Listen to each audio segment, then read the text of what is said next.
Hello and welcome to the OBPK MX Bikes 250F shootout. So me and my teammates have done a proper deep dive into all the 250Fs within the game, not you.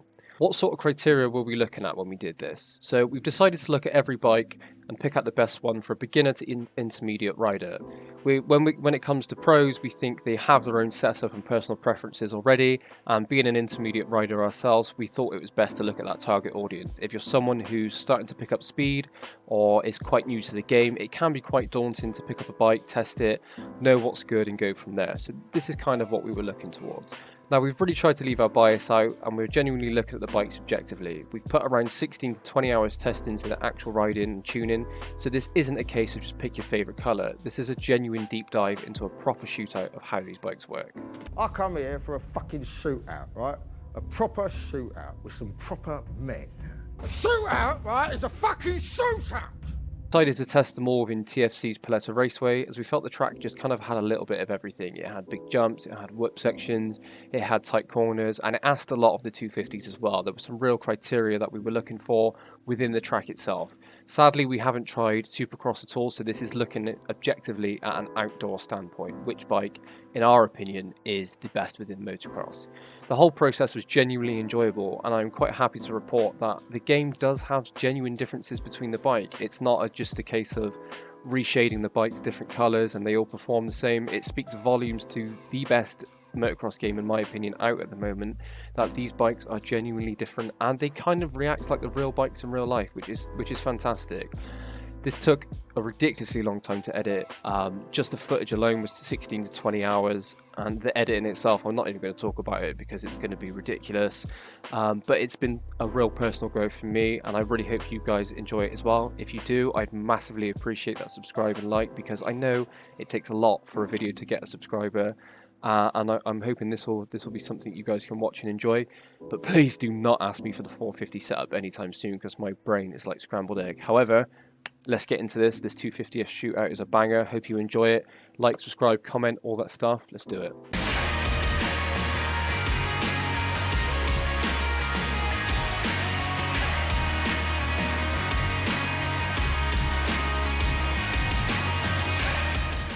Okay, so before we go into the final point system, I might as well explain what we did. So to compensate for any differences of opinion we had, we decided to give the worst bike 7 points, the best bike 1 point, look at what we got, and that way we thought it'd be a fair comparison. So as you can see here, the Suzuki's come in last place, and I might as well introduce my riding partner as well. So this is Ben. He's probably our resident suspension guy who knows how to set up a bike way better than me or Will can. So I wanted to bring him in to test all the bikes and kind of see where everything went wrong. So jumping straight into the Suzuki, what did you think about the stock setup? Stock, I don't know. I felt like it was too bouncy from the get-go. I don't know what, in regards to when they designed the OEM setups. I know that the person who did the OEM pack did the suspension on each bike to what he felt was optimum, but I just felt like on the Suzuki they may have missed the mark a little bit. Yeah. It didn't feel controlled. It tended to blow through the stroke, and it rebounded quite a lot. The back end was very nervous, I suppose would be a good term. Yeah, I really didn't feel. I think as far as a stock bike, for me, it was probably the worst stock bike out of all of them. It felt massively underpowered. I think is nearly the heaviest, with the TM only being a half a kilo heavier, and it's low on horsepower by 42. But you really did feel that low horsepower, although it's only losing a couple. It just didn't have any kind of linear power at all. Felt really bouncy. It was okay in the corners though. I didn't think it was too bad in the corners once you were in them. I think the chassis showed potential even from the standard setup. It wasn't necessarily the handling that was bad. It was more of how the bike dealt with the bumps. Yeah, I agree with you in terms of the motor. It always felt like it was in between gears. Like it was slow to get moving, then it got moving, then you had a shift because there was nothing at the top. It was like a weird kind of no man's land. Yeah, definitely. So setup wise, our setup slightly differs due to our riding style. You're a bit more charging hard and heavy into the corners, whereas I kind of like to roll on the throttle and be smooth. But overall, we both got the bike somewhere pretty decent. So I'll throw up the setup here. I only drop a PSI on the front tyre, but I know you change yours quite dramatically, don't you? You drop a few PSI in both rear and front. Yeah, I tend to drop to 10.9 front, 10.2 rear, which is the lowest you can go. Yeah. I've not experienced any negatives doing that, and I just seem to get positives from it in regards to what I suppose you would deem as feel. Yeah. As close as you can get feel in a game. It just seems to bite that last little bit longer, but when it does go, it tends to go. Yeah. I personally prefer a slightly higher PSI, but that's totally personal preference as well. And then looking at the spring rates, we made the front a little bit stiffer. We changed the bump, and then the rear kind of had the most work. I felt like the rear, I couldn't get that thing settled at all. So we softened this spring rate there. We changed the bump, the fast bump, and the rebound. And to be honest, it was better. But it just didn't feel, I couldn't charge on it. I didn't feel like I could go very fast on it at all. And even with the aggressive mapping, it was okay, but it was nothing. It did nothing bad. It just didn't really do anything good. Yeah, after my setup change, I went stiffer spring rates front and rear, which means it, with the intention of it holding up in the stroke, I then softened the low speed bump just so it actually moved the initial part. So I felt like when I'd done that, I could charge quite happily into corners. Where it fell on its face a little bit is the fact that the power, you come into a corner, and when you need the power to get you out of it, it wasn't quite there, so the front would push or it wouldn't quite get out of its own way. So I felt like once I'd sorted the chassis, the motor was more accentuated in letting it down. Yeah. I don't think I pulled the trigger on that big triple once. I think I doubled it every single time. And the ideal lap time, I think, was a 154.3. 154.1, sorry, and which isn't bad, but that was kind of a 1 out of 10 laps. The rest were just kind of so. So something had to come last. That was the Suzuki. For a beginner, I don't think it's a good beginner bike, simply because you're going to get frustrated of not being able to clear all the jumps. And I don't think it's even that great when you set it up. So something had to come last, and that was the Suzuki. Yeah, I mean, the caveat I'd put in is that if you are utterly wet behind the ears and you're just picking the game up, and you have no real understanding of bike setup, it's just you're interested in the sport, you can't go wrong with any of them. They're all good, but there is clearly better ones, and like you said, Suzuki, someone had to come last, and sadly it is Suzuki. Okay, so coming in at 6th place with 12 points was the Yamaha, and this one was a bit controversial because I really didn't like it, and you actually had it a little bit higher up in the order, so you got on with it a bit better than I did. Yeah, in stock trim, again, it was a little bit bouncy. Front end was a bit fidgety. Didn't settle, almost like a stink bug stance. Yeah. In that situation, as a purely pick up and play, no setup, then I think I had it in a similar position to you in terms of it was just a handful to keep going in a straight line. But yeah, once I had a fiddle with it and a bit of a setup, I felt happier in it than you did. And I think it reflected in my times. I think my second best time was on the Yamaha. Yeah, it was up there with the KTM and the Husky, and like you said, it was just, for me personally, it was just so twitchy. Even with the better setup, it was the least comfortable I felt on anything. The only saving grace that put it above the Suzuki for me was that it had great power. I think it's still a little bit underpowered compared to the main three. And it's a little bit lighter than the TM, coming in at 106 kilos of 43 brake horsepower. But that stock setup for me was the worst bike ever for me personally. I just didn't get on with it. I think if you want to use styles, again loosely termed because it's a game, you tend to sit down earlier. You on the brakes less. You roll on the floor more. While I'm a lot more stand up, smash your anchors on, turn, clutch.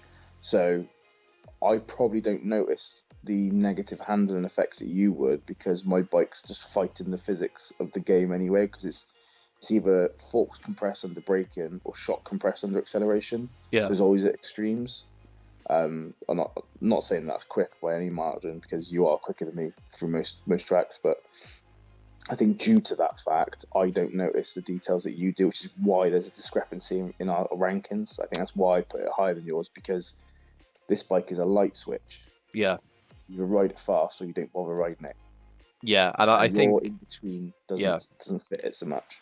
Definitely, I think it could be a good pro bike. But looking at the changes we made, we basically changed absolutely everything on the bike apart from the fork oil.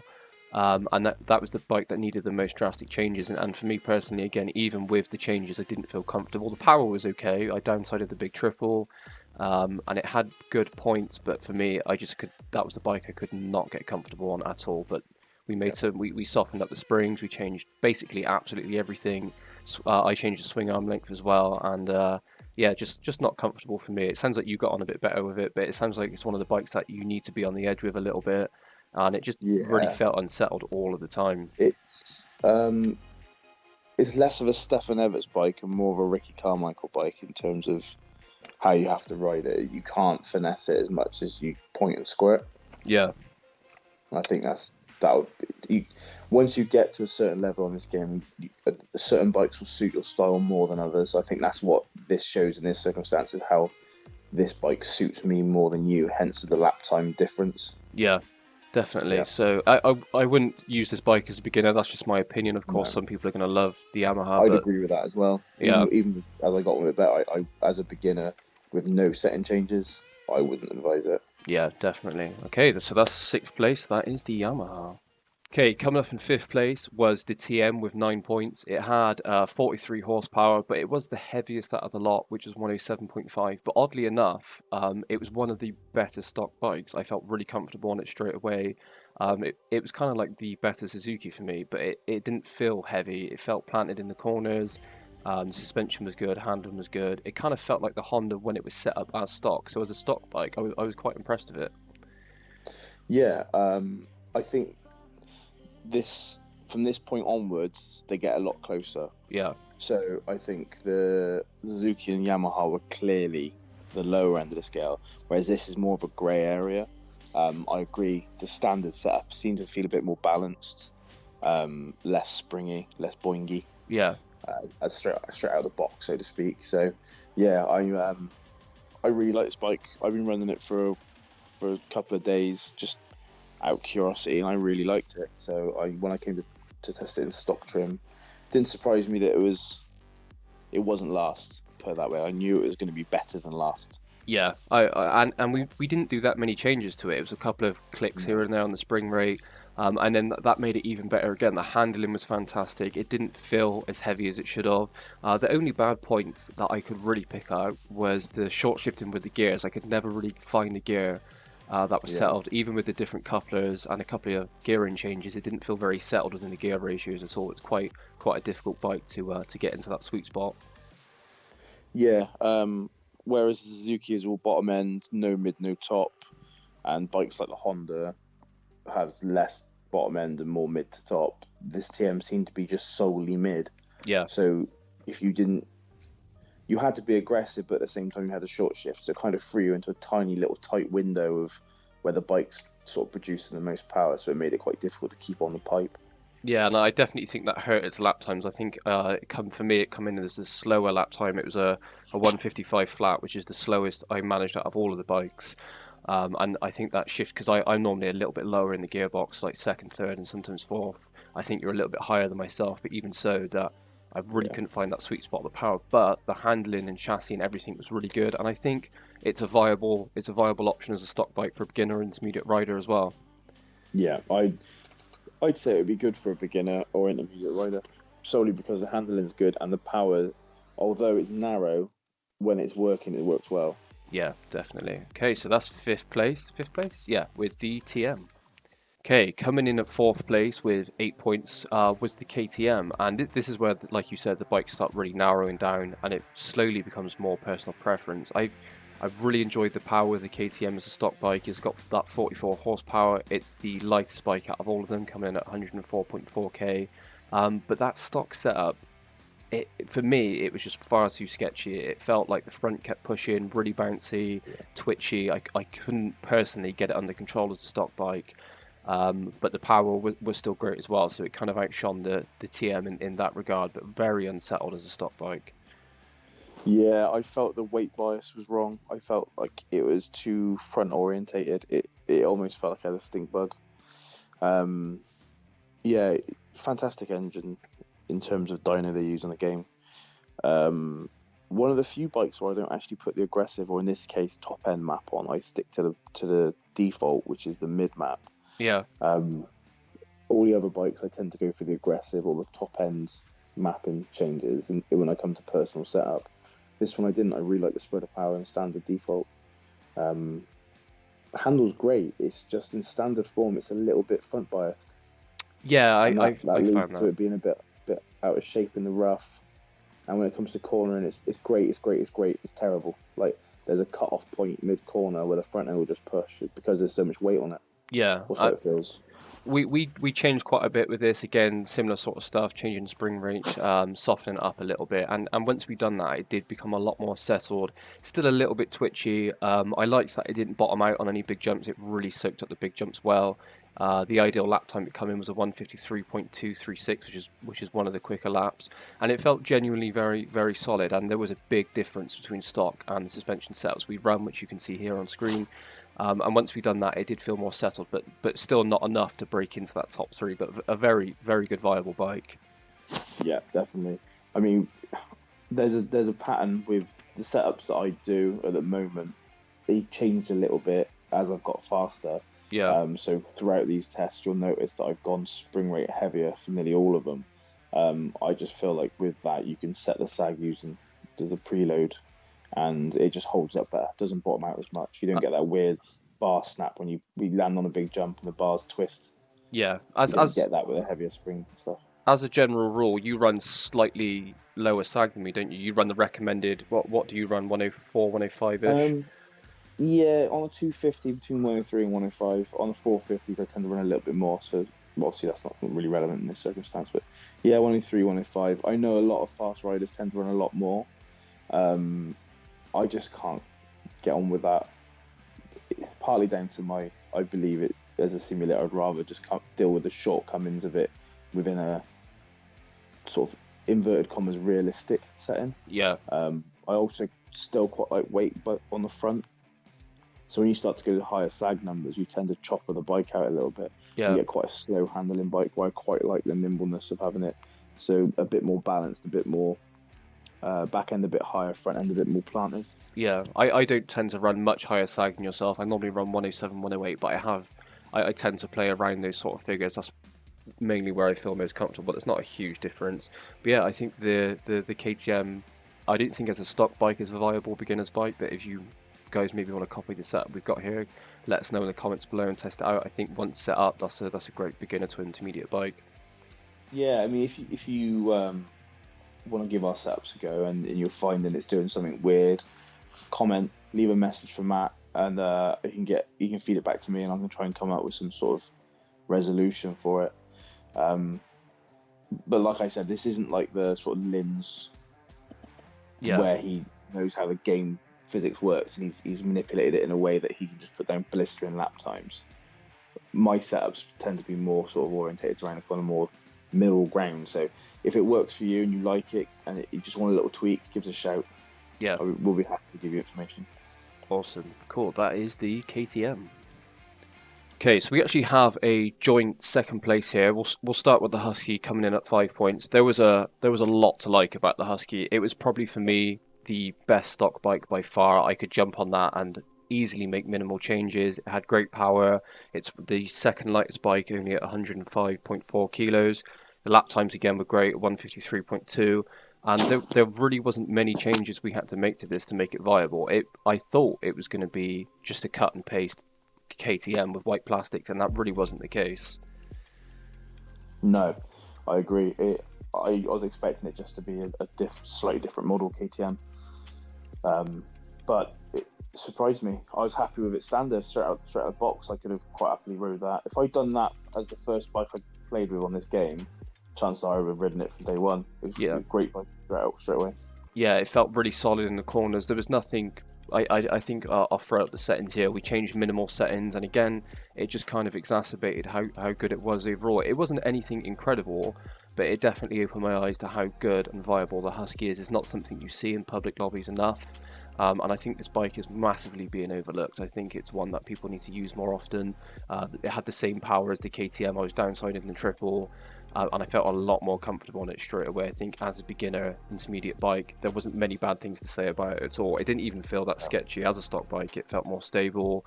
I could be more aggressive. there wasn't many No. bad points I had. It was just an overall great bike. Yeah, great. I mean, whatever setup I made in terms of setup changes would be more personal than it would be to fix handling flaws, so to speak. So yeah, I'm big fan of it. Considering running it now, to be honest. Yeah, I was that impressed by it. yeah, I very much am as well. I think I hit a 1:53.1, which was the second quickest lap time I did all day. And the consistency was a big one for me. I think I hit out 4 or 5 fast laps in a row on the stock setting, and I was like, wow, this feels really good. So, yeah, give it a go. It nearly won. It was very close to winning. It was up there in the top 3 for me. But yeah, great bike, and that is the Husky in joint second place. Okay, obviously we got another bike in joint second place, which is the Honda at 5 points, and I was a little bit hesitant to give it this second at first because it was the first bike we tested. Maybe we weren't very used to the track, and near the end we'd done like 12 hours testing, so obviously we knew the track quite well. But I went back and revisited the Honda, and I'm very, very glad I did. It was the second fastest bike all day. It wasn't great as a stock bike for me personally. I think it was kind of unstable. The top end power kind of wasn't there for me. I couldn't ride very aggressively, so as a stock bike, it wasn't as good as the Husky for me. Yeah, I mean, the Husky did pick it in terms of just usability. I mean, you could tell the Honda had its perks. It had its positives. Handling wise, it was great, sharp turner. Yeah. Power was a little bit flat. Like, it makes loads of noise, but it doesn't really have much. It doesn't feel like it's moving you. It just feels like it's just spinning. Yeah. So it's obviously down on torque in regards to the dyno curve they use, which would kind of mirror the real bike. Yeah, it's a good bike. It is a good bike, but it just wasn't Husky. No. Straight out of the box, it just wasn't. And after having ridden the Husky and coming back to it, you're like, yeah, it's good. It's just not Husky good. Yeah. So that kind of. Yeah, and we took quite a few changes to get this settled. But once it was set up, it was night and day for me, that bike. Once we set it up with the setup we were used to, and I got those figures a little bit closer, run an aggressive coupler, I was honestly blown away by how much of a difference it is in game, which speaks volumes to the game, and you're never really unsure if your suspension's always doing the right thing, because it is a video game at the end of the day, and of course there's a lot of personal preference, and you, like you said, you can bend the realms of the video game itself. But once this Honda was set up, I felt very, very quick on it, and like you said, it kind of gives you that initial feeling of going quicker because it sounds quick, it revs high, even though it lacked that top end power. But once it was set up, it was truly a really awesome bike. I felt stable everywhere. I could charge, I could flick it. It felt light, it felt nimble. So give this setup a go, because this one felt really good. Okay, this may come as a surprise or not, because we are centered around Kawasaki's. Coming in unanimously at first place with 2 points was the KX250F, and I guess you kind of have to take this with a pinch of salt, because again, it is our opinion. Probably between us we have 400 hours on just the KX250F. Yeah, probably around that. I dance around a lot more than you do in terms of bikes, but I still have a vast number on them. Yeah, and that may have swayed our opinion, but as a stock bike, it wasn't as good as the Husky. It was definitely second best as a stock bike. It felt stable. The power was fantastic. It's got 44 horsepower, only a kilo heavier than the Husky. And again, this may be because we're used to the bike, because we've put so many hours into it. However, as soon as I sat on it, I was like, oh yeah, I can go fast on this as stock straight away. Yeah, it was. I haven't not ridden stock for a while. It was a bit alien in terms of riding stock, but it was also familiar as well. It was a weird one. I kind of went into it with a weird mindset, because I'm like, well, I can't just like this. I think I might have been harsher on it, because I couldn't go into it. I can't just like this because that's all I've ridden. Yeah, and I think but I still came to the same conclusion. Yeah, and the only thing I would say about the stock was the forks were a little soft, and it liked to push a lot in the corners. I remember us both saying that occasionally that front wheel would push in the corner a lot as the stock bike. So apart from that, it wasn't bad. It was very middle of the road, wasn't it? In terms of like handling, almost like a beefed up Suzuki, in that it was solid in terms of chassis. Yeah, the suspension's a lot better than the Suzuki. It's a lot more usable in terms of it straight out of the box. Yeah. So it tracked well, came to corners well. It just lacked that sharp edge that the Honda and the KTM and the Husky have. Yeah, but once we'd set that up, that kind of melted away a lot, and Yeah, then it was clear that this was our winner within the shootout because it felt crisp, that front end push when the suspension reacted really well. And again, there is there is some personal bias here because we spent the most time on it. If we rode a KTM for 400 hours, perhaps that would have won. But for me, I went 2 seconds quicker straight away. The fastest lap time of the day was a 1:51.7, and I did that instantly. So that speaks, no matter how much you have a bias towards a bike, the cold hard truth is I went quicker, and the reason I went quicker is because for us, it just didn't do much wrong once set up. no, and the spread of power is fantastic. Yeah, It hasn't got the most bottom, hasn't got the most middle top. It's just got a lot of all of it, so it pulls. Especially when you go to an aggressive mapping. I used to run the 51 tooth rear sprocket as well, so it revved out a bit quicker. Went back to standard. Still happy to pull it with the aggressive mapping. It's just it's good middle of the road bike, but that equals lap times. I mean, especially on a game because it comes in a bit more stable than the other faster turning bikes. yeah, You can really get away with a little bit more. But it's never going to cut down underneath a Honda or a KTM. But at the same time, it's not going to be pushed out wide either. It's just a very solid middle of the road bike. But we both put our fastest laps in on it. yeah. But then also we put our fastest laps on stock, and neither of us have ridden the stock setup since we had the game. So No, that's very true. So that kind of speaks to, I think it's the best beginner bike, and there's a reason you see so many green KX250Fs in public lobbies. There must be something to be said there. It's normally a Honda or a Kawasaki, and I think as the stock bike, it is the best stock bike for a beginner to intermediate rider that you could race that thing straight out the box, no problem. yeah, I mean, you could, if you learn the game, you want a bike that you know is going to allow you to sort of clear the stuff with relative ease. Kawasaki. Yeah, We'll do it. 100%. So I really appreciate Ben for taking the time to do all the setup with me. I think we've put quite a few laps onto Paletta Raceway now. I think we must have spun over 100 laps across all the brands, and it was a really good opportunity to try out all the bikes because I wasn't sure myself if once you brought all these bikes together if we would notice a difference, but I'm quite happy to say there is tangible difference between all the brands, which is amazing for a game. Yeah, I mean, one thing we haven't commented on, which some people are fussy about, is looks. Yeah, Like in terms of, I play first person, you play third person, so I'm affected by cockpit and stuff. And some of these bright bikes are better looking cockpits than others in first person. If that bothers you, you could pretty much pick any of them. We'll just go with the one you like the color of or the cockpit of, and you'll be happy once you got the setup down. yeah. It's just in regards to starting points. Yeah, Starting point green. yeah, 100%. I think once all of these bikes are set up, they're good, and the gap closes a little bit more between them. There was a clear kind of top three. I personally I still think the Yamaha and Suzuki isn't great for beginner, but like you said, once it's set up, it's viable. So give these. Yeah.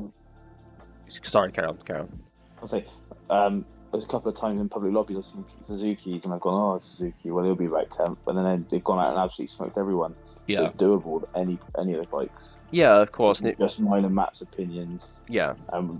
Where we have very different riding styles, we thought it'd be interesting to compare and contrast. Yeah, and there wasn't much difference between our opinions. Apart from the Yamaha, we pretty much come along to the same opinion at the end of it, and considering the contrast of our riding styles, that says a lot about the game as well. And perhaps you guys can comment down below on what you guys think. And we're all going to have our personal biases and everything else, because of course if you ride in real life and you've got this brand, you kind of want to root for it. So I did try to look at it objectively as possible. We have a clear winner. Maybe people think we're being biased, but again, it's just our opinion, so you can only take that with a pinch of salt. But this took a massive amount of effort from us guys as well, so I'd really appreciate a comment, like, subscribe and all that. And if you enjoyed it, let us know, but please don't ask for the 450 shootout anytime soon. I'm not interested right now.